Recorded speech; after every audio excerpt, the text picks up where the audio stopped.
Iglesia, te pedimos en este momento que ayudes a nuestros corazones a estar concentrados en tu palabra y que uses a Yannick como tu siervo, que sea su voz la que se escuche, pero tus palabras las que salgan de su boca, y que podamos ser confortados, alentados, instruidos, corregidos, lo que sea que necesitemos en este momento. Sabemos que tu palabra no regresa vacía y te pedimos por favor que bendigas este tiempo de una manera especial. Amén. Amén. Gracias.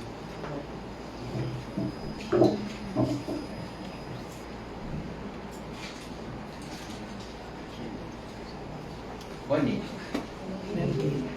¿Qué tal? ¿Cómo están? Bien.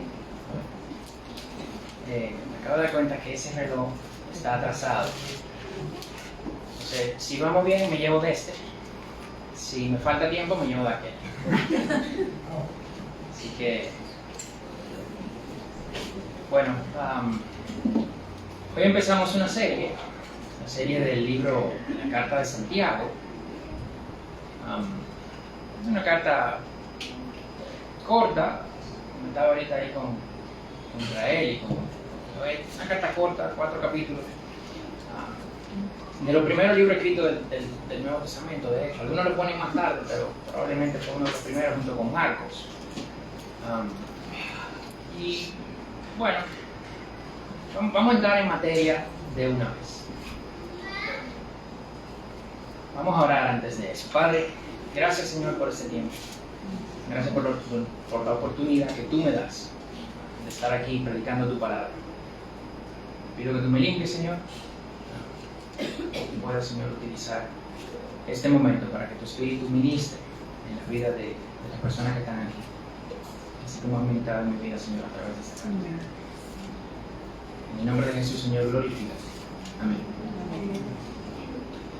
Entonces, sí, normalmente cuando se empieza una carta nueva, ¿verdad? Se dan ciertos datos del autor, de los destinatarios y tal, pero eso lo vamos a ir haciendo en la medida que de hecho que entramos en los primeros versículos del texto, pero antes de eso, yo quería, como se dice en inglés, address the elephant in the room, ¿verdad?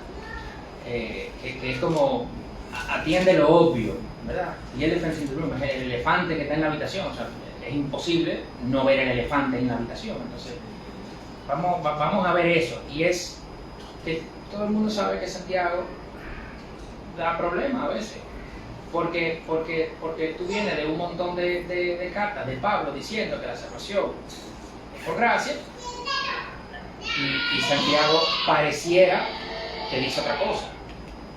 O sea, vamos a Efesios 2, 8, 9.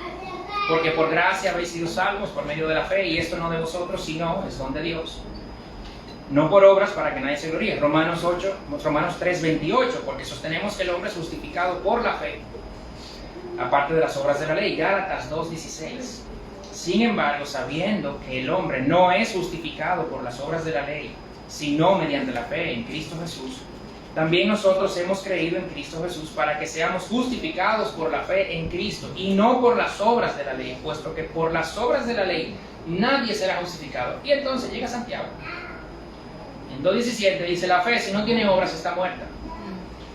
En 2.24 dice, el hombre es justificado por las obras y no solo por la fe. Dice, pero que hay como una contradicción entre Pablo y Santiago, ¿verdad? Entonces, a través de la historia han habido algunos intentos de cancelar a Santiago, ¿verdad? Como ahora se cancela gente. Si alguien dice, no, pero lo están cancelando, no, Santiago ya pasó por eso. Alguien que cancelar, ¿saben lo que es cancelar? Alguien que dice algo, generalmente lo toman sacado de contexto, o fue en otro momento, no quiso decir eso, y entonces le vuela a todo el mundo encima.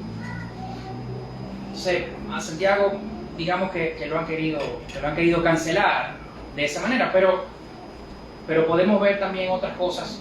Por ejemplo, en Pablo, que si tú lo coges así también con pinza, pues pudiera verse medio raro, porque dice, 1 Corintios 13, 12, si tuviera el don de profecía y entendería todos los misterios y todo conocimiento, y si tuviera toda la fe como para trasladar montañas, pero no tengo amor, nada soy, dice, ven acá, Pablo.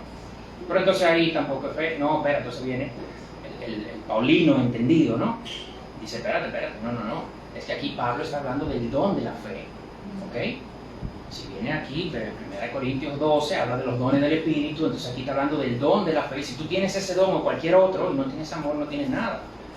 O sea, bueno, pues ok, hay una razón, sí, pero ¿por qué no hacemos eso con Santiago también?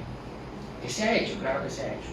Entonces, para empezar, vamos a preguntarle a Santiago. Porque, ¿sabes? Están cancelando a una persona, muy raras veces van, y antes de acabar la pobre vida de esa persona, muy raras veces van y le preguntan, oye, ¿pero qué fue lo que tú quisiste decir? Eso casi no pasa. Pero vamos nosotros, no vamos a hacer eso, ¿verdad que no? Vamos a preguntar a Santiago. Ok, entonces, ¿cuál es Esta semana estábamos cenando en casa de unos amigos, que son judíos, y ellos nos preguntaban la diferencia principal entre católico y evangélico, y podemos hablar de un montonazo de diferencias, pero la principal diferencia siempre va a estar en la persona de Jesús, ¿verdad? Por ponerlo corto, nosotros solo Cristo y ellos Cristo más, ¿no? O sea, Santiago, para ti, Jesús, ¿quién? ¿No? Primera pregunta. Versículo 1:1. El Señor Jesucristo, ¿verdad? Se refiere a Jesús como el Señor Jesucristo. Para Santiago, Jesús era su hermano, de eso vamos a hablar ahora. Era su Señor, Curios.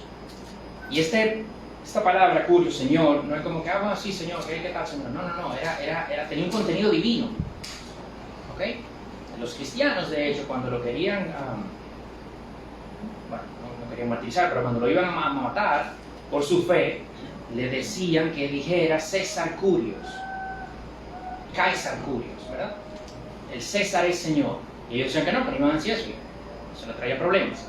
Entonces tenía un contenido divino aquí, y Santiago dice, el Señor Jesucristo, le da ese contenido divino.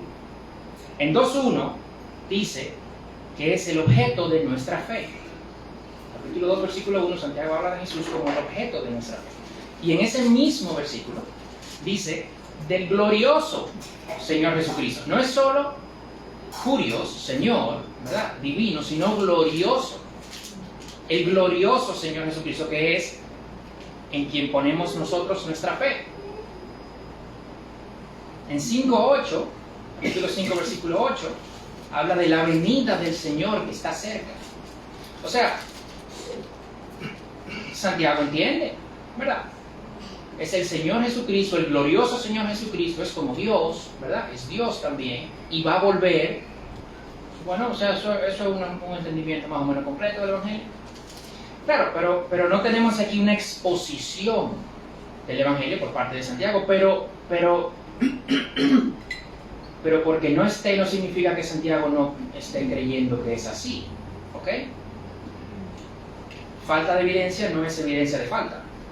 No sé si se entiende eso. O sea, que no lo diga ahí no significa que Santiago no lo crea. Ok, Santiago, y tú, pero del Evangelio, porque está bien, tú no estás exponiendo el Evangelio ni una cristología y tal, pero tú, ¿qué crees del Evangelio? Bueno, pues el versículo 1, capítulo 1, versículo 18, habla de que en el ejercicio de su voluntad, Él nos hizo nacer por la palabra de verdad para que fuéramos primicias de sus criaturas. Y ahí sí hay mucho, de hecho, porque es en el ejercicio de su voluntad, no nuestra. ¿Ok? Él nos hizo nacer, no nacimos nosotros.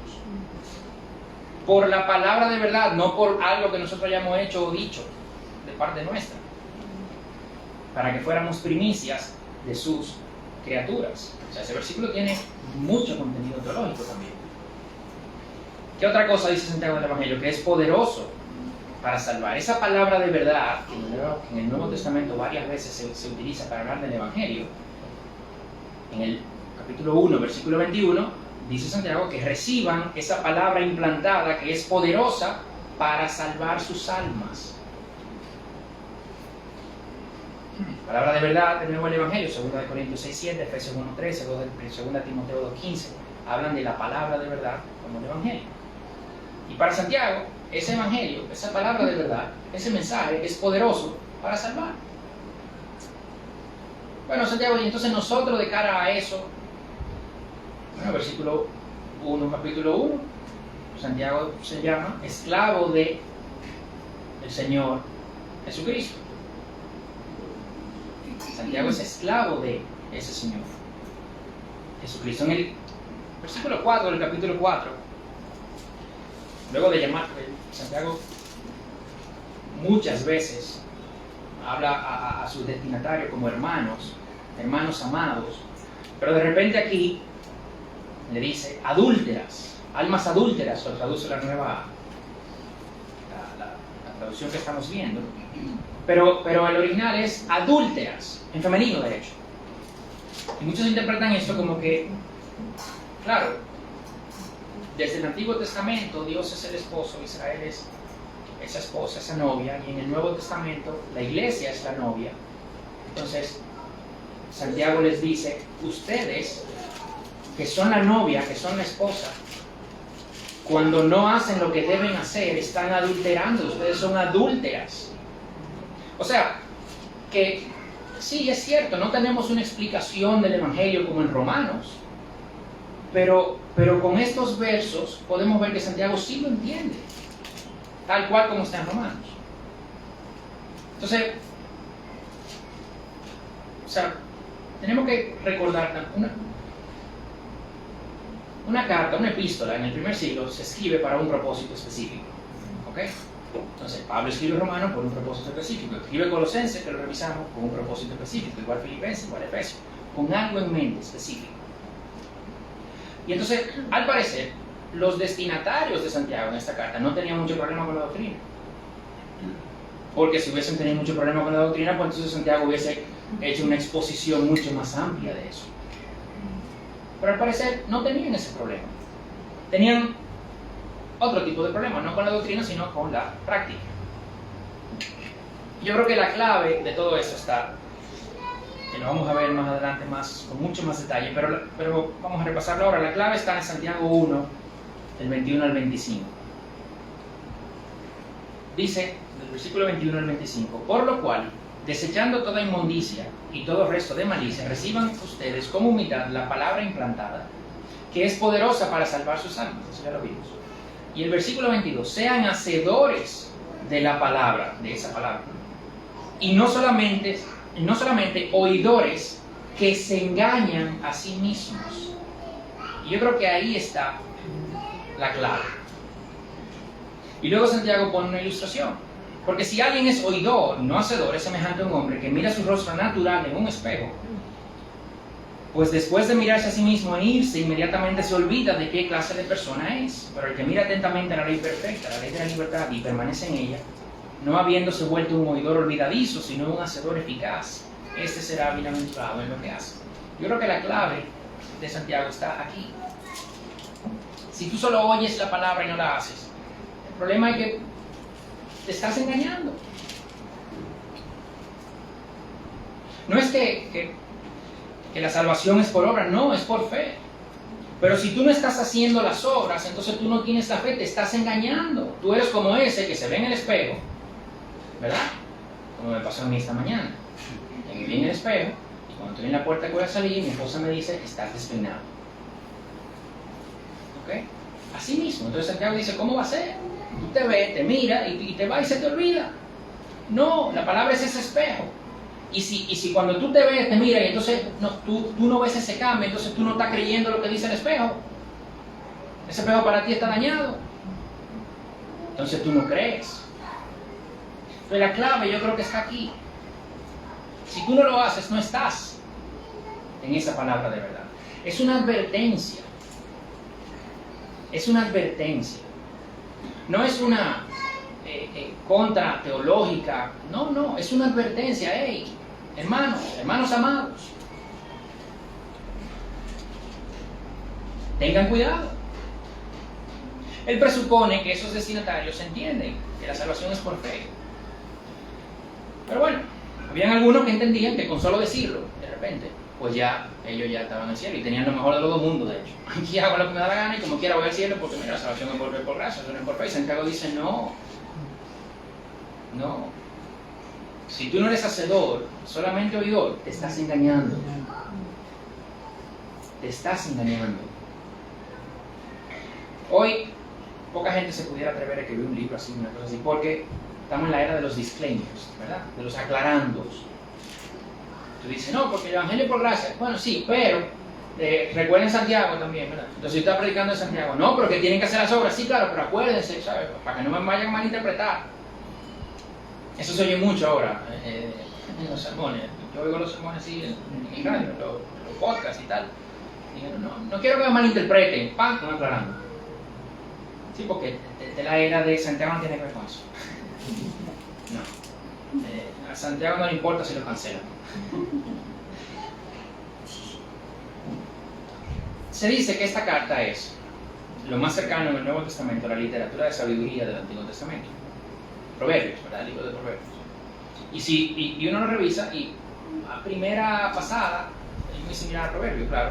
O sea, tiene muchos imperativos: hagan tal cosa, no hagan tal cosa, no hagan tal cosa. Y al parecer están incluso hasta desconectados uno de otro. El libro de Proverbios. Realmente no tiene una estructura tan definida, tan clara como Romanos, como Gálatas o como otros libros del Nuevo Testamento. Pero, de nuevo, no era la intención de él. ¿Okay? Santiago es súper práctico, súper simple. No habla de tanta teología. Pero Santiago tampoco te dice que hagas una cosa sin darte el porqué, ya lo vimos. Hay un montón de versículos que él presupone que tú entiendes el porqué. Tiene muchas referencias, más de 15 referencias al Sermón del Monte. Más de 15 referencias, no citas, pero referencias. Dice, no, pero ¿y cuál es la importancia? Normalmente cuando tú citas es un trabajo que ya está,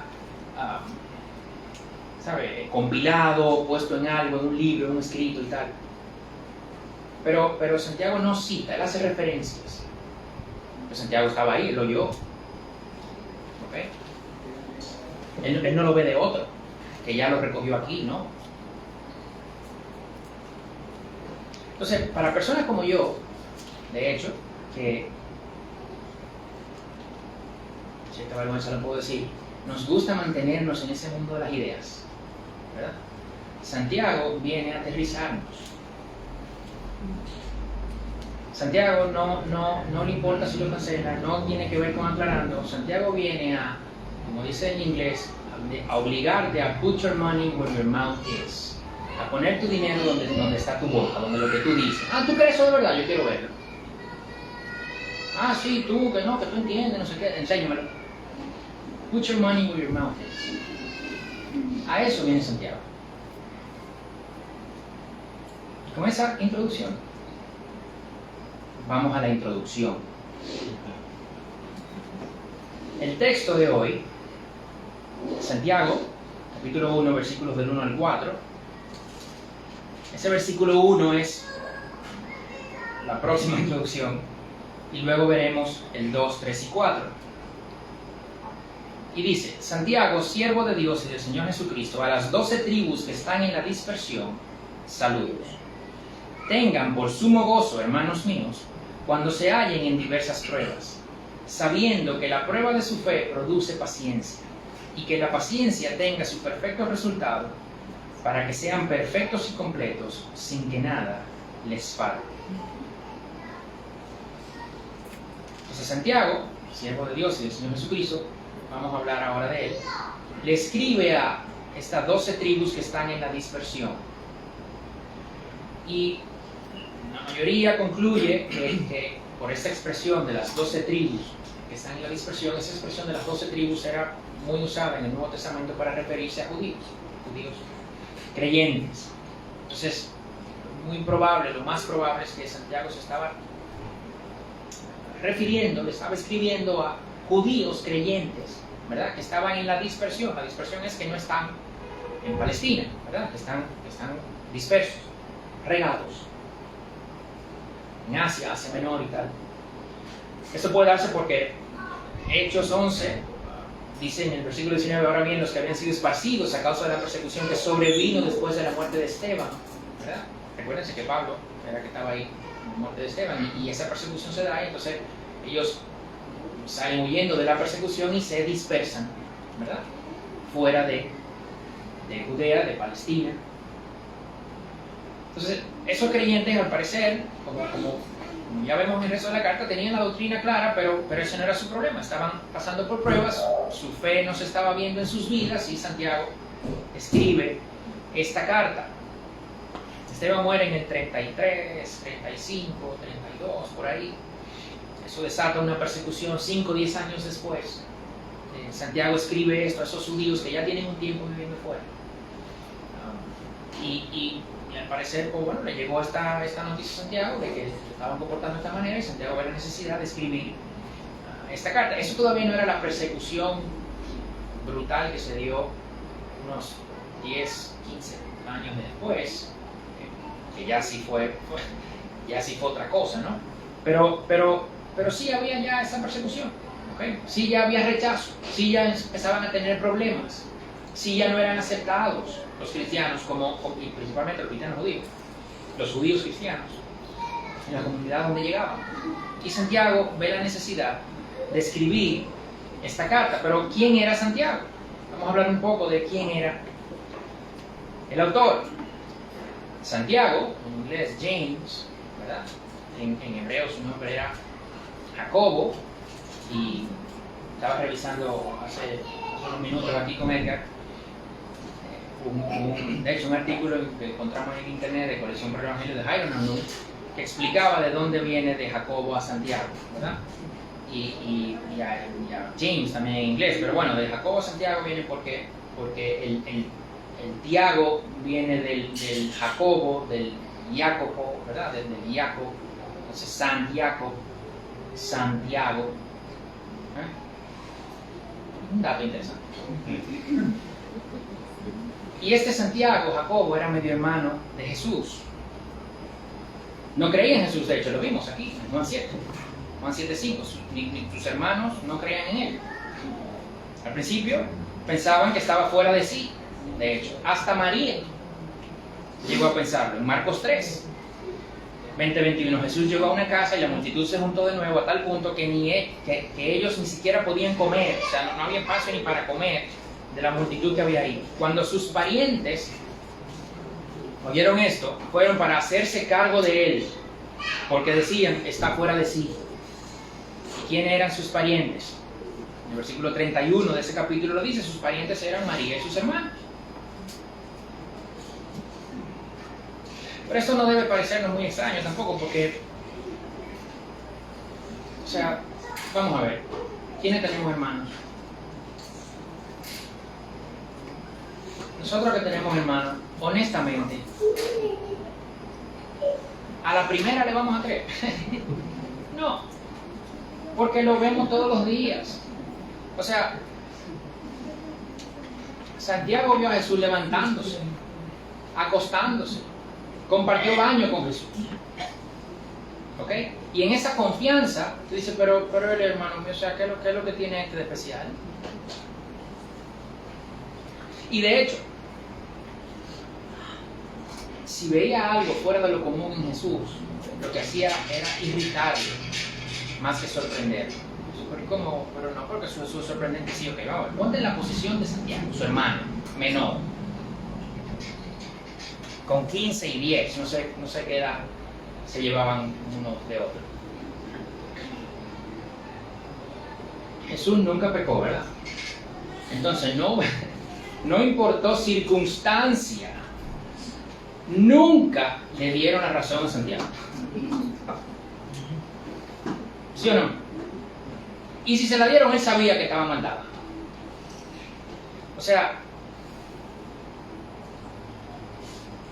Santiago veía a Jesús, como se dice en inglés, como el goody goody, el buenón, el que siempre está bien, el que nunca se haga nada malo, el que nunca se equivoca, el que nunca tiene la culpa de nada. Eso es lo que te irrita. Así somos. No hizo nada nunca merecedor de castigo. Yo no digo que no lo hayan castigado, porque Jesús y María también eran pecadores y probablemente se habrán equivocado, como nos equivocamos todos los padres. Pero ustedes me entienden, ¿no? O sea, probablemente esto no era un wow, qué hermano yo tengo, ¿no? Todo lo contrario. quién sabe si María incluso tenía como un trato preferencial hacia Jesús, y José también. Es probable, estoy especulando, pero es probable. A ver, Jesús nació en condiciones muy especiales. Entonces imagínense tener una hermana así, y encima de eso, cuando ahora es mayor, ¿verdad? Ahora esto es el más popular. O sea, encuentra en una casa y ahí todo el mundo repleto, no pueden ni comer. Y aquí lo dice, este hombre está loco, está fuera de sí. O puede ser que hayan visto también una oportunidad para ellos. Espérate, porque me imagino que quién sabe, de nuevo estoy especulando, pero quién sabe. San Juan 7 aquí, que lo leímos esta mañana, ¿qué dice? Ellos le dicen, oye, ve a Judea para que vean las cosas que tú estás haciendo. Ve, no vamos contigo, no, ve tú. Si funciona, quién sabe, ahorita este es el Mesías de verdad. Y estamos pegados con el Mesías, somos hermanos de él. Estamos conectados, estamos enchufados ahí. Pero ve tú, si resulta, entonces vamos. No sé.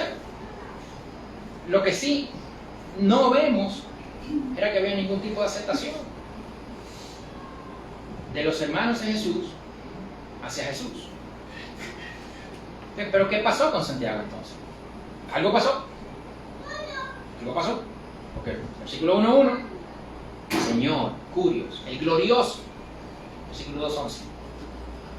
Y no solo con Santiago, sino con los demás hermanos, que en Hechos 1 vemos que estaban también ya como creyentes. Pero ¿qué pasó con ellos? Con José, con Simón, con Judas. Judas, que escribió el libro de Judas, de hecho, que es en la Biblia también. Santiago vio a Cristo resucitado. Él vio el poder de Dios en Jesús. Él lo vio morir. Él vio a María llorar desconsolada el viernes. Y un tiempo después, no sé si el domingo, porque no necesariamente da la fecha, pero un tiempo después, menos de 40 días, él lo vio de nuevo, vivo, con su cuerpo glorificado. Y tal experiencia fue transformadora para Santiago. Santiago era su hermano, Santiago no le puede venir con cuento. Santiago no era alguien que lo había visto y no sé qué, no, mira, eso lo que sí, gloria a Dios, no. O sea, si Santiago lo veía y se convirtió así, o sea, ¿qué tiene que ser? De hecho, algunos de los argumentos a favor de la veracidad histórica, ¿no?, de la resurrección es la conversión de Santiago. Porque es obvio para todo el mundo que si el hermano que no creía terminó creyendo en él, por algo fue. Por algo fue, y por algo grande. Y por algo grande. Primera de Corintios 15, Pablo da un resumen de lo que fueron esos días post-resurrección de Jesús. Se apareció a los discípulos, etcétera, etcétera, etcétera, se le apareció a 500 personas. En el versículo 7 dice, después se apareció a Jacobo Santiago, y luego a todos los apóstoles. Pero a Jacobo lo menciona solo. O sea, Jesús fue a buscar a su hermano Jacobo. Miren aquí. Dios tenía algo con Jacobo. No menciona a los otros, menciona a Jacobo. Claro, Jacobo luego fue tal su transformación que fue el líder de la iglesia de Jerusalén. ¿Ok? Y lo vemos en Hechos 1, en el versículo 14, todos estos, incluyendo los 11 discípulos, porque ya Judas no estaba. Los 11 discípulos estaban unánimes, entregados de continuo a la oración, junto con las mujeres y María, la madre de Jesús, y con los hermanos de él. O sea, inmediatamente después de la ascensión, ya todos ellos estaban con María y los hermanos de él, junto con los 11 discípulos. O sea que sus hermanos lo vieron, y lo vieron resucitado y creyeron. Para que este hermano de Jesús, que compartió baño con Jesús, que primero pensaba que estaba loco, que no lo conoció por sus milagros, lo conoció de verlo durmiendo y despertando, de verlo ahí. Ese que no podía entender la locura de la gente con su hermano, cuando lo ve resucitar, después escribe, Santiago, esclavo de Dios y del Señor Jesucristo. Y no dice Santiago, hermano de, no. Porque Santiago entendió En otros pasajes de la Biblia sí se habla de Santiago como el hermano de Jacobo. Jacobo, el hermano de Jesús, el hermano del Señor. Pero Santiago no utiliza ese título él, porque ya él sabe que su relación con él no es de hermano. Él lo sabe ya. Llegó a ser líder de la iglesia de Jerusalén. En Hechos 15, el primer concilio, precisamente de hecho estaban discutiendo el problema de la salvación por gracia y por obras, ¿no?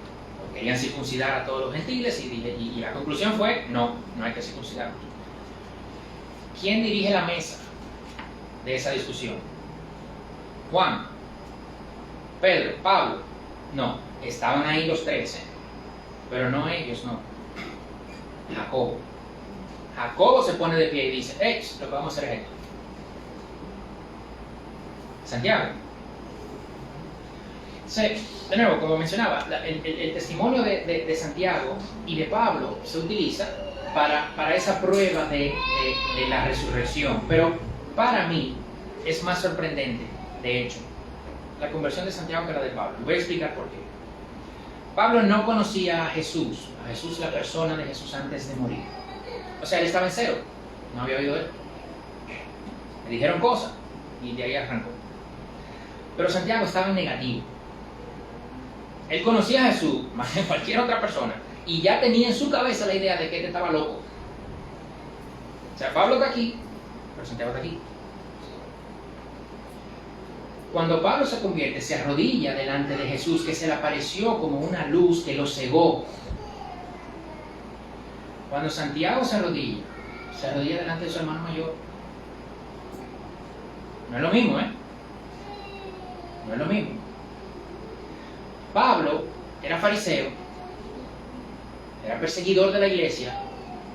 O sea, Pablo era extremista, ¿eh? A Pablo le gustaba el templo. Santiago era hijo de un carpintero, él no quería problemas.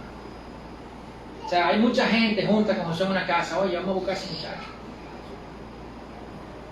Pablo era hijo de fariseo, de linaje de fariseos, estudiado con Gamaliel.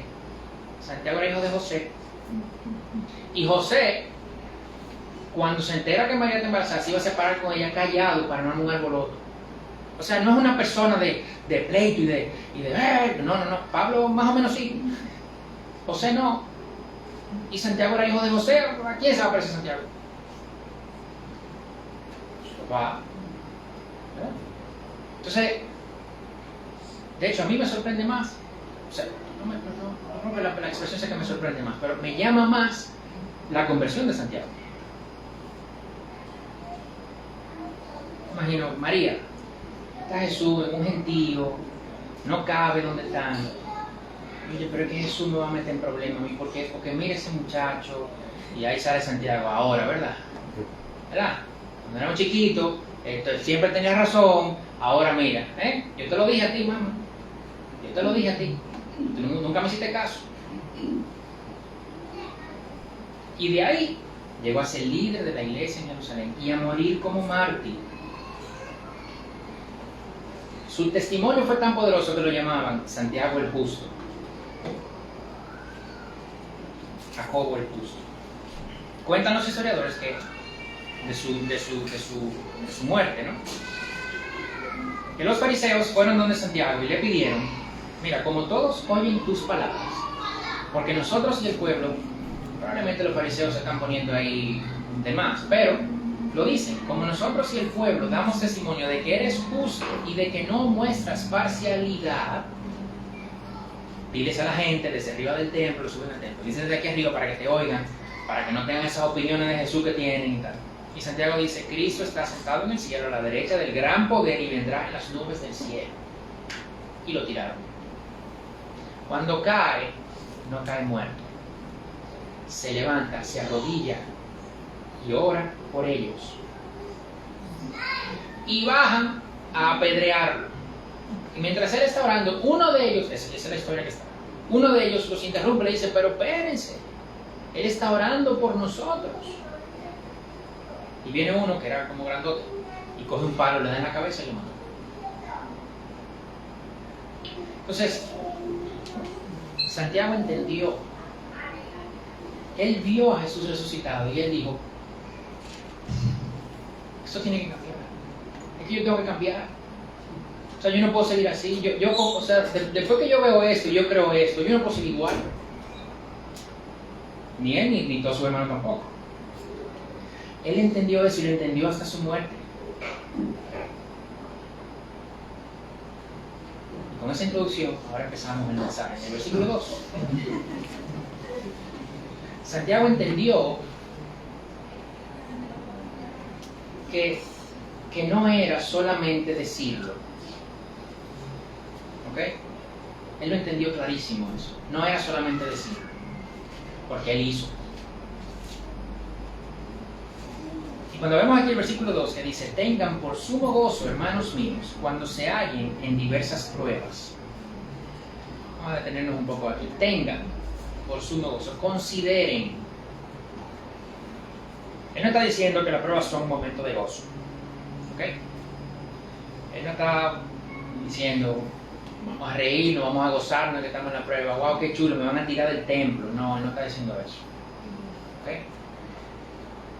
El cristianismo no es masoquista. No lo es. Él está diciendo: considérenlo como tal. Véanlo así. No es lo mismo. El cristianismo no es masoquista. El cristianismo es realista. Reconoce la realidad de este mundo, que es un mundo caído, y más que ninguna otra forma de ver la vida, de ninguna otra religión, de ninguna otra teoría, reconoce la realidad de nuestra naturaleza caída. Y en nuestra naturaleza caída, el proceso para formarnos a la imagen de Cristo es más eficiente a través de las pruebas que de las fortunas, a través de la pobreza que de la prosperidad, a través del dolor que del placer. Eso es así. Así funcionamos. Y eso no es así solamente en el cristianismo, eso es así en todo. Para aumentar masa muscular, hay que ir al gimnasio, hay que levantar peso. Y si tú no sientes el quemado, no va a subir masa muscular. Eso es así. Para jugar un deporte, entrenar, hay que sudar, hay que cansarse, hay que llegar al límite. Contaba aquí, de hecho, en uno de los sermones, creo que de Colosenses, que veía el video una vez de Usain Bolt entrenando, y entrenaba hasta vomitar. Pues el hombre más rápido del mundo, sí, pero esos son muchos años, en el sol, en la lluvia, sufriendo y corriendo y con dieta. No muchos años ahí gozando, no. Si se pasan muchos años gozando, no llega a eso.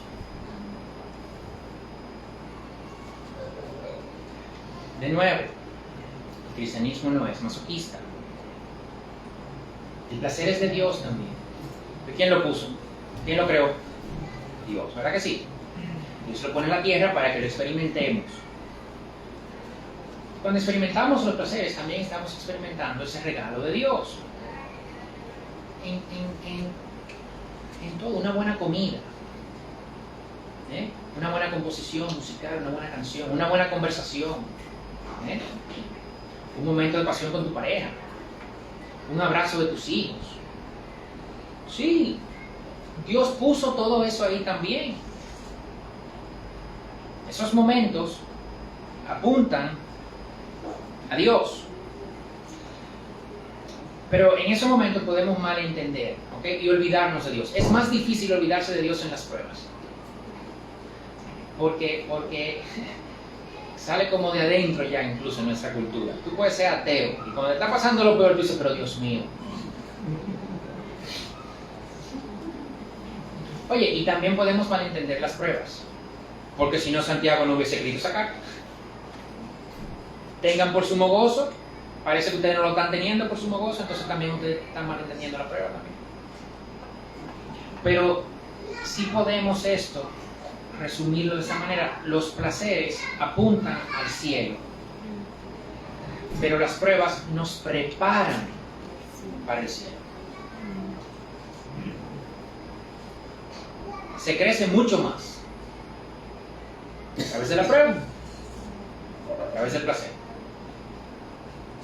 Entonces por eso, mírenlo de esta forma, no disfrútenlo. No es eso, De nuevo, el cristianismo no es masoquista.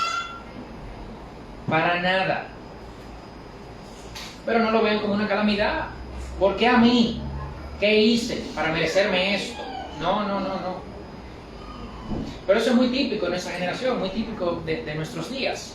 Esa generación es la peor de la historia manejando las pruebas. C.S. Lewis, en su libro La abolición del hombre, The Abolition of Man, del 1943, dice, hay algo que une la magia y la ciencia aplicada al tiempo que las separa de la sabiduría de épocas anteriores.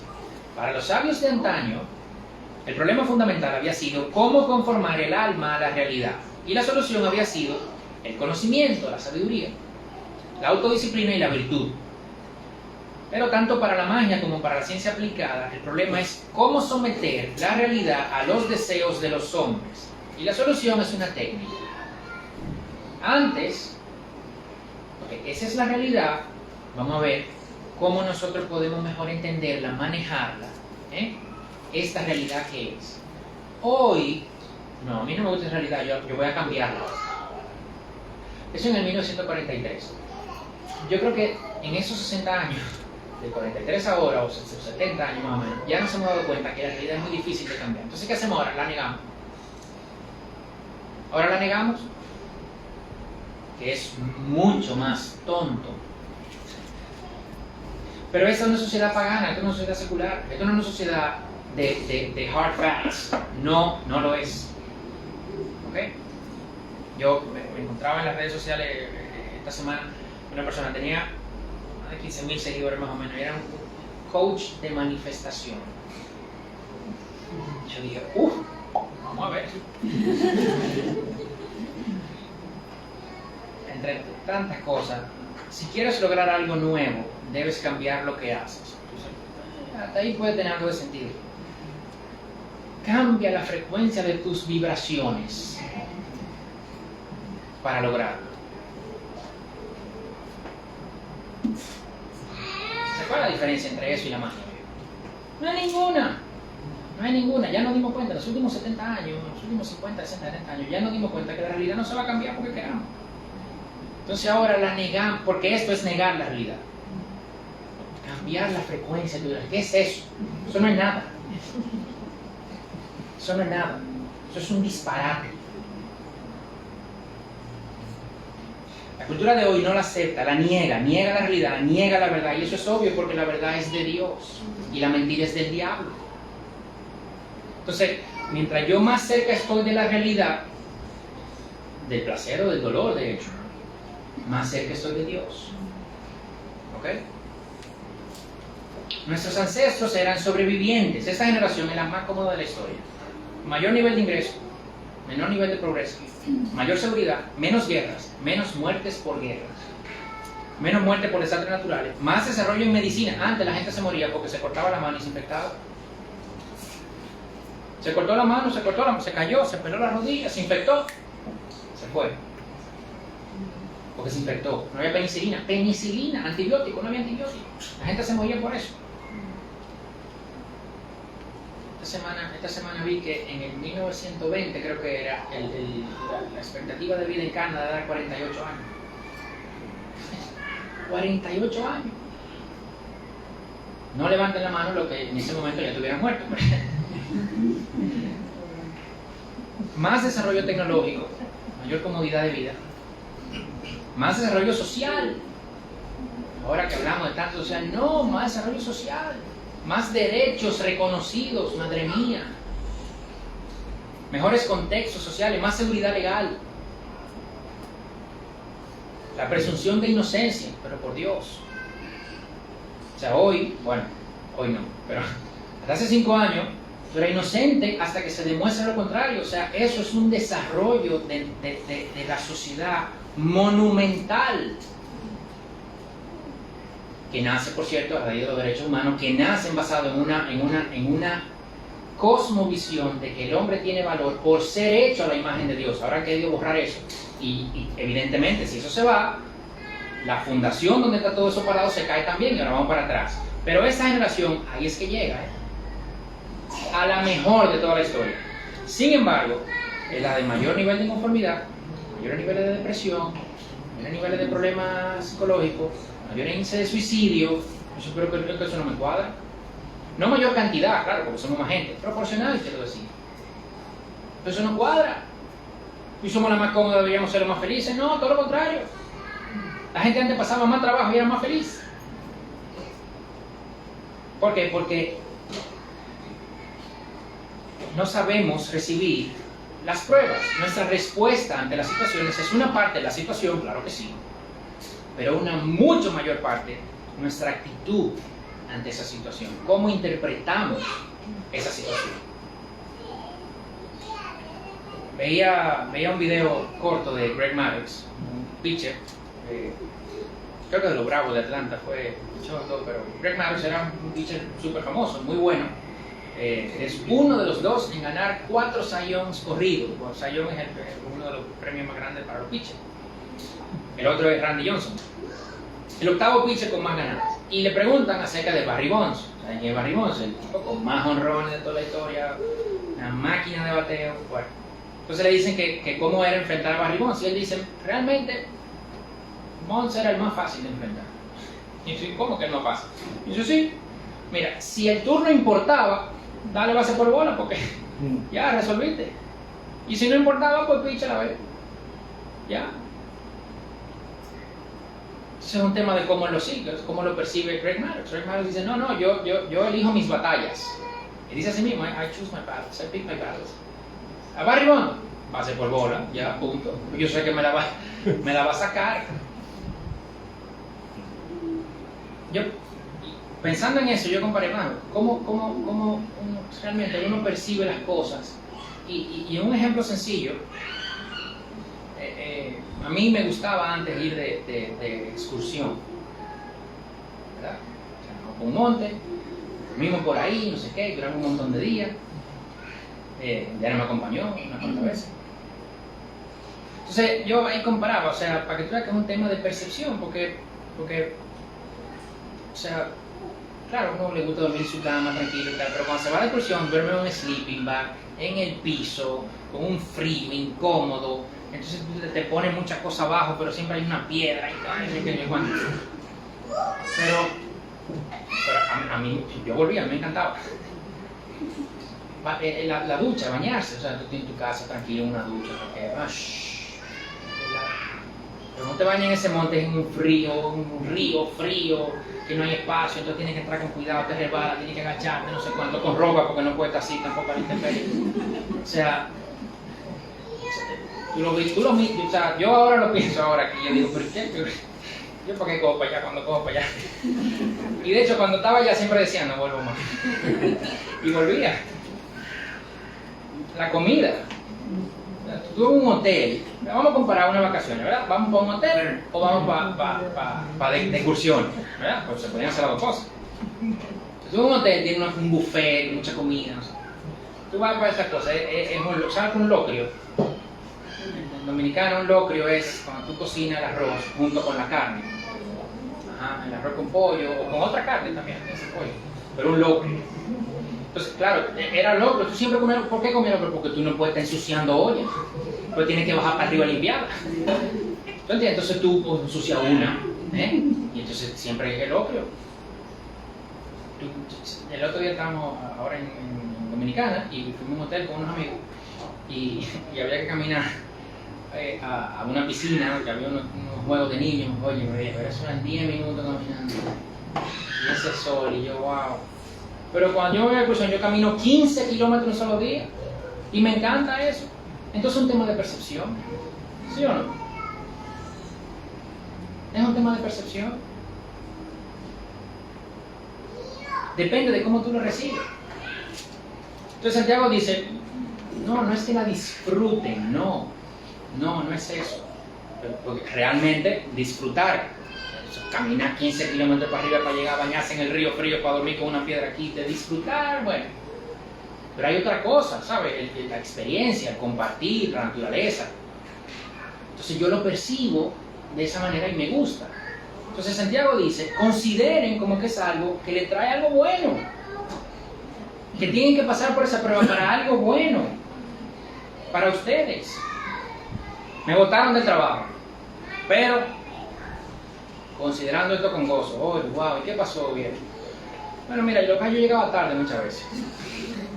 Sí, entonces había unos cuantos informes que había que entregar siempre, yo me entregaba tarde también. Y ya mi jefe ya me tenía cansado, él estaba cansado de mí también. Sí, entonces mira, ahí la palabra es cuando se hallen en diversas pruebas. ¿Y dónde más se usa esa palabra en el Nuevo Testamento? Del hombre que cayó en manos de ladrones, en la parábola del buen samaritano. Ese hombre no se lo buscó, él cayó en manos de ladrones. Y es la misma palabra, cuando se hallen, es la misma palabra. ¿Qué otra situación? Cuando el barco de Pablo en Hechos 27, o sea, que Pablo en un barco, no sé qué, y el barco encalló, chocó con una piedra y se quedó ahí el barco y tuvieron que bajarse. Ahí se usa esa palabra. O sea, no son cosas que nosotros no buscamos. ¿Ok? Porque si tú, lo que te es irresponsable y te botan del trabajo, es otra lección que tú tienes que aprender. ¿Ok? Pero no es esa. ¿Ok? Es otra, pero no es esa. Tu prueba va a llegar, pero no es esa. Es la prueba que tú no estás buscando, tú no lo estás buscando. Y te encuentras en eso. Entonces, ¿cuál es nuestra primera reacción? ¿Pero por qué a mí? Y Santiago dice, no. No. Eso es bueno. Pruebas diversas pruebas de todo tipo. Los lectores de la carta estaban pasando por persecución, pobreza. Podemos deducirlo de la carta eso. Entonces Santiago abre las posibilidades. ¿Okay? No solamente las que ustedes están pasando. No. Diversas. Y la palabra diversas es de cualquier tipo, de varias formas, de varios colores. O sea, es una palabra que variopinto. No, de cualquier tipo de prueba, viejo. Cuando tú te encuentres en cualquier tipo de prueba que tú no te hayas buscado, considéralo como que eso es bueno y te va a traer algo bueno. Entonces, gózate por eso. Gózate por eso. ¿Y qué es lo bueno que me va a traer? Esa prueba produce, versículo 3, sabiendo que la prueba produce paciencia, saber esperar, mantenerse. Primera de Pedro 1, 6, 7 tiene esa idea de una fe probada por aflicción. Romanos 5, 3 al 5, muy parecido, dice, y no solo eso, sino que también nos gloriamos en las tribulaciones, sabiendo que la tribulación produce paciencia. Y la paciencia, carácter probado. Y el carácter probado, esperanza. Y la esperanza no desilusiona. Muy similar a eso. Y si esa generación no reconoce lo bien que está, y no es agradecida, vamos a decir que ese es su primer pecado. Su segundo pecado es la impaciencia. Todo lo quiere, cuándo lo quiere, cómo lo quiere, ya, punto. Eso no hay que discutir. De la era del microondas, la era del internet, de lo instantáneo. El celular tiene que cargar la foto, o sea, vamos a ver, hace 20 años nadie se hubiera imaginado eso, nadie se lo hubiera ni imaginado. Y ahora tú abres el celular y cuando abre, no sé, Instagram o lo que sea, y la foto tiene el circulito de que estás pensando, y dices, pero ¿qué es lo que pasa? ¿Qué es eso? Yo no pago en internet. Hace 20 años nadie se hubiera imaginado eso. Y ahora, hace 20 años había que ir a un sitio, alquilar una película, un cassette eso negro, VHS, había que ir allá a ver si está, porque de la película que era muy buena tenían varias copias, de las que no eran tan populares no tenían tantas, entonces hay que ver si hay de esa copia en ese momento, entonces tú de tu casa lo ponías, después tenías que volver, o sea, ahora tú das, ¡pop! Y el otro día, me acuerdo, estaba viendo una película y empieza, ¡pum! Oye, cosa que me saca, mire. Yo quiero ver la película como metiéndome ahí, tú sabes. Yo, madre mía, yo empecé yo a escribirle a esa gente. Pero hace años había que salir de la casa a buscarlo, ¿tú entiendes? Esa es la generación en la que estamos, ese es el momento en el que estamos. Y tú dices, bueno, sí, eso es normal, no sé qué, esa es la gente y tal, pero la iglesia no es la iglesia. La iglesia hoy pasa por una prueba. Y Cuando tú vas y preguntas, oye, pero mira, que lo que estoy pasando por esta situación, decláralo, recíbelo, desátalo, pero nunca aguántalo. Nunca. Yo nunca vi una canción de que aguántalo, no. Arrebátalo. Las cosas ahora se desatan, se declaran, se reciben, se arrebatan. Pero nunca es aguántalo, ¿eh? Y honestamente, primero, nada de eso es bíblico, para empezar. Entonces, como no es bíblico, no podemos hacer uso de eso. Lo que reflejamos entonces, lo que nos deja claro cuando queremos hacer uso de esa cosa, es que nosotros le estamos diciendo a Dios, mira, esto a mí no me ha puesto a pasar. Yo no sé qué lo que está pensando, pero a mí esto no me ha puesto a pasar. O sea, tú estás mal, yo estoy bien. Ahora, yo voy a santificar esto. Entonces, yo voy a declarar cosas. Tú sabes, más te vale que tú la hagas. Eso es lo que le estamos diciendo realmente. Yo voy a empezar a desatar y a recibir. Pues tú no dices que tú prometes, que soy cuánto. Entonces tú prometes eso, tú solamente no me puede estar pasando, yo recibo tu promesa. Pero ese recibir no es un recibir en humildad, es un recibir como que yo te estoy exigiendo a ti que, porque yo no estoy de acuerdo con esto que me está pasando. Eso es terrible, ¿eh? Eso es terrible porque eso es ponernos nosotros encima de Dios. Y si eso no funciona, porque porque normalmente no funciona. Porque normalmente no funciona. Entonces tú estás en pecado. Tienes poca fe. ¿Ok? Revísate tú. Porque yo cuando declaro sí me pasa. Y yo cuando lo recibo, no sé qué, a mí sí me pasa. Yo no imagino a Cristo en Getsemaní declarando, recibiendo, no, porque está ahí. ¿Qué dice Cristo en Getsemaní? Oye, si se puede, que pase de mí esto. Yo no lo quiero. Sí. O sea, es el mejor ejemplo, señores. El cristianismo no es masoquismo, no es sí, venga, vamos, a pasar todo el trabajo del mundo, no. Pero si el mismo Jesús, cuando le tocaba la prueba de él, que gracias a Dios le tocó a él y no a nosotros, él dice, no puede pasar de mí esta copa. Y yo le dice, no puede. Tiene que aguantarlo. Y eso lo aguantó. Sudando sangre. ¿Él estaba disfrutando? No. Pero él lo hizo. Porque era la voluntad de Dios. Porque estaba pensando en nosotros. Gracias a Dios estaba pensando en nosotros. Él soportó esa prueba, pero nosotros no sabemos esperar, nosotros no sabemos ser pacientes. El tiempo de Dios es perfecto. Sí, pero eso se dice leyendo los votos en la boda. Pero no se dice un viernes en la noche solo en la casa. ¿Ok? Eso se dice con el niño cargado. Ay, el tiempo de Dios es perfecto. Pero no se dice saliendo de la 7ª cita del ginecólogo dando negativo a la prueba. Entrando a la casa nueva. El tiempo de Dios es perfecto. Mira, ya, Dios. Sí, pero no se dice cuando yo no puedo ir a unas vacaciones porque estoy ahorrando para iniciar de la casa. ¿Se entiende? No, y en todas esas es el tiempo de Dios también. Pero no lo vemos así. No lo vemos así. Queremos cambiar la realidad a lo que nosotros queremos. Dios dice, yo te mando esa prueba para que aprendas a esperar, para que estés tranquilo confiando en mí, para que cambies tú. Para que cambies tú, porque la realidad el que la controla soy yo, no tú. La controlo yo, y si la tengo así es por algo. ¿Para qué? Para que, versículo 4, la paciencia tenga su perfecto resultado, para que sean perfectos y completos, sin que nada les falte. La traducción en inglés dice, let patience do, déjenla que haga, no se metan en el medio, no entorpezcan ese trabajo, dejen que la paciencia dé su resultado. Generalmente, el que tiene fe tiene paciencia. El que tiene paciencia tiene fe. Y el que no tiene una de la otra no tiene la otra tampoco.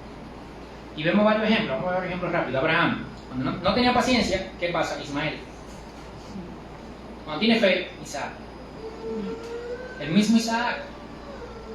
Sin paciencia, Rebeca se llamaba la esposa, ¿verdad? Con Rebeca, no, esa es mi hermana. No vaya a hacer cosas que me meta yo en un lío. Pero con fe, Dios me voy y dice, no, quédate ahí, no vayas a Egipto. Si hay una hambruna ahí, sí, pero quédate ahí, que yo ahí te voy a prosperar. Y se queda y Dios lo prospera. Hasta que Abimelech le dice después, oye, vete porque ya eres demasiado poderoso. En medio de una hambruna. José. Miren mis sueños. Soy impaciente, ¿verdad? Sí, porque muchas veces leemos a José. Sí, pero José tampoco era tonto. O sea, José está diciéndole los sueños a los hermanos, pero dos o tres veces. ¿Siempre te ha causado problemas? ¿Estate quieto? No. O sea, Dios tenía que trabajar en él también. O creemos que José nació lleno del Espíritu Santo, ¿no? Entonces, ahí impaciente también. Y después con fe, no, todo lo que me pasó, Dios lo quiso para bien, le dice él a sus hermanos. Su papá, Jacob, con Raquel, 7 años. Y Labán lo engaña. Labán lo engaña. 7 años más porque la amaba mucho. Moisés, impaciente, mató al egipcio. 40 años en Madián y después vuelve con fe. El pueblo igual, los espías en el desierto, entran. Ay no, aquí vamos a perder. 40 años dando vueltas. Y después, la fe, porque la fe del pueblo creció.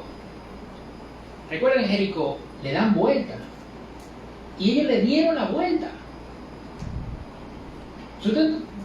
No hemos detenido a pensar eso. O sea, ¿cómo vamos a entrar a Jericó? No sé, Dios dice que le demos la vuelta. ¿Cómo que le demos la vuelta? Sí, que le dé la vuelta una vez al día. Y al 7º día que le dé 7 veces. Pero es que es cierto. Pero ¿cómo que le dé la vuelta? Pero ellos tenían fe, yo confiaba. Juan. Estaban entrando ahí a Samaria, lo rechazaron. Oye, vamos a hacer llover fuego del cielo. Y después, 1 de Juan 5:4, esta es la victoria que ha vencido al mundo, nuestra fe. Hijitos, amados. Si leen 1 de Juan, es mucho amor, hijitos, amados, amor. O sea, el que tiene fe tiene paciencia, el que no tiene una no tiene la otra. Y claro, no somos perfectos ni vamos a llegar a ser perfectos en esta vida. Eso lo sabemos, pero la diferencia se nota entre una persona madura, terminada, llegada a término, no le faltan pedazos. Esa es la idea aquí. A eso es que la paciencia nos va a llevar si la dejamos trabajar. Claro, a esa persona todavía les falta, pero a eso es que queremos llegar. Hay que dejar esa paciencia trabajar. Esa fe hay que probarla. Porque es lo que dice, versículo 4, y la paciencia tenga su resultado para que sean perfectos y completos sin que le falte. Y el versículo 3, sabiendo que la prueba de ¿qué? De su fe. Dice, pero ¿cómo la prueba de la fe? Dice, vamos a ver, ok. Nosotros tenemos fe en que Cristo nos va a salvar, ¿verdad? Amén. Espero. Amén, ok. ¿Qué significa eso? Que por su sacrificio, ¿verdad? Su justicia es impuesta a nosotros. Él pagó nuestro castigo. ¿Ok? Y entonces ahora cuando nosotros llegamos al cielo, bajo el crédito de Él, nosotros entramos. ¿Sí o no? Ok. Esa es la fe que tenemos. Sí, ¿estamos en la puerta del cielo ahora? No, ¿verdad? No. Entonces, hay que probarla esa fe hasta que lleguemos allá. ¿Sí o no? Eso es lo que digo. O sea, eso hay que probarlo. Porque es muy fácil decirlo aquí. ¿Me entiendes? Es muy fácil decirlo aquí, pero vamos, o sea, ¿cuántos de nosotros cuando lleguemos realmente ahí? Eso es una buena pregunta para hacerse. Cuando muerto, llegamos a la puerta del cielo. ¿Cuántos de nosotros se nos va a ocurrir en nuestra mente arrancar a revisar nuestra vida cuando estemos ahí en esa puerta? Wow, espérate, porque yo me acuerdo, ay Dios mío, ojalá no vayan a pensar, o sea, que se acuerden de tal cosa que yo hice tal día. ¿Cuántos de nosotros no vamos a mantener eso en la cabeza? Porque si eso está en tu cabeza, tú no entendiste la misma cosa. Entonces tú dices, no, sí, yo creo, sí, pero tú no estás ahí. Entonces, ¿qué? Porque Dios dice, espérate, hasta que lleguemos ahí hay que probarla. Esa fe hay que probarla, vamos a probarla ahora. Si es verdad que tú confías en Dios para salvación, cualquier otra cosa al lado del destino eterno de tu alma es pequeña, ¿sí o no? ¿Sí o no? Pequeñita, ¿ves? O sea, de la eternidad de tu alma, de dónde vas a estar. Y tú confías en Dios para eso. Entonces, Dios te dice, ok, yo te voy a pasar por esta prueba para ver si es verdad. Porque si en aquello que es infinito, tú confías en mí, tú deberías confiar en mí en esta cosa.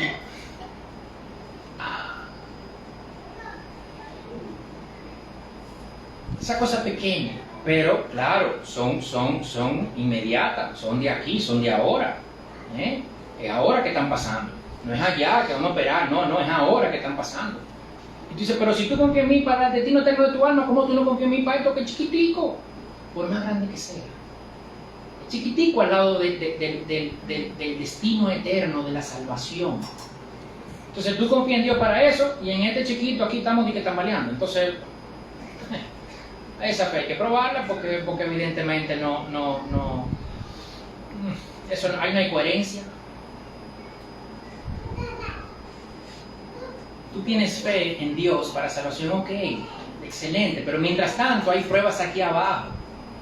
Ok, y esas pruebas nos enseñan a confiar en Dios, a reconocer que es Él que está en control, no nosotros, a hacer su voluntad en su tiempo y no necesario.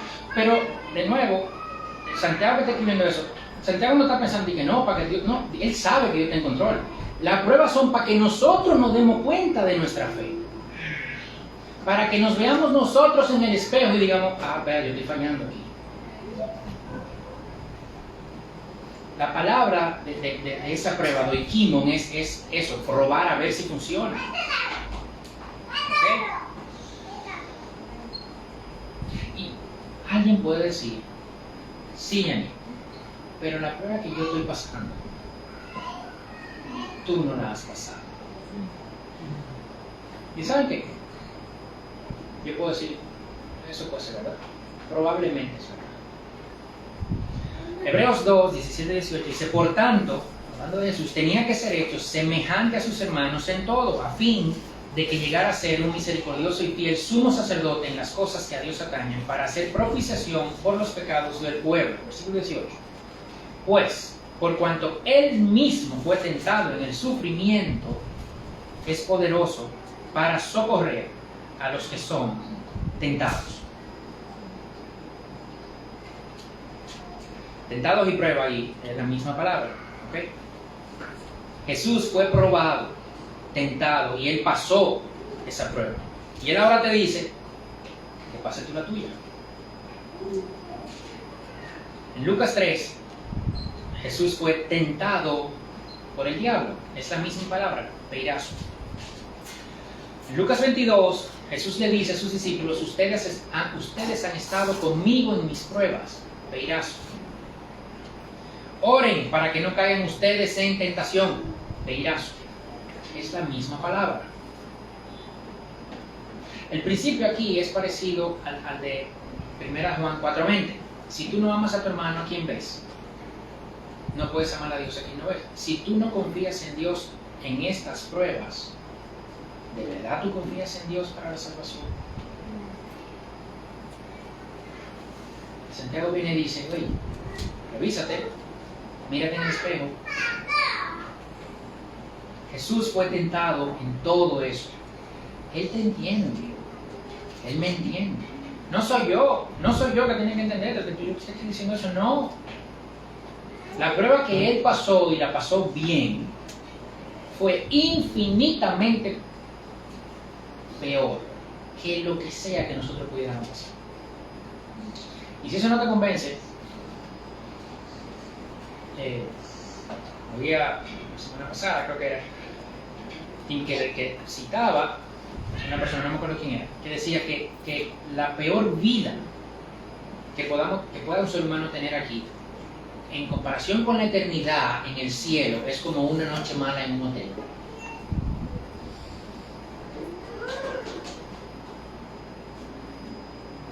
Entonces Dios dice, esa prueba al lado de la eternidad no son nada. No importa lo complicado que sea, no son nada. Ya yo pasé por la peor prueba que puede pasar a alguien. Ya yo pasé, ya yo te lo estoy diciendo. Yo no te lo estoy diciendo de aquí del cielo. Yo estaba allá. Yo estaba allá, yo soy de sangre. Y yo dije, yo no quiero esto. Y Dios dice, sí, tiene que pasar porque yo lo paso. Entonces yo sé lo que tú estás pasando también. Y yo te estoy diciendo que eso que tú estás pasando, no importa lo que tú estás pasando, yo lo pasé peor.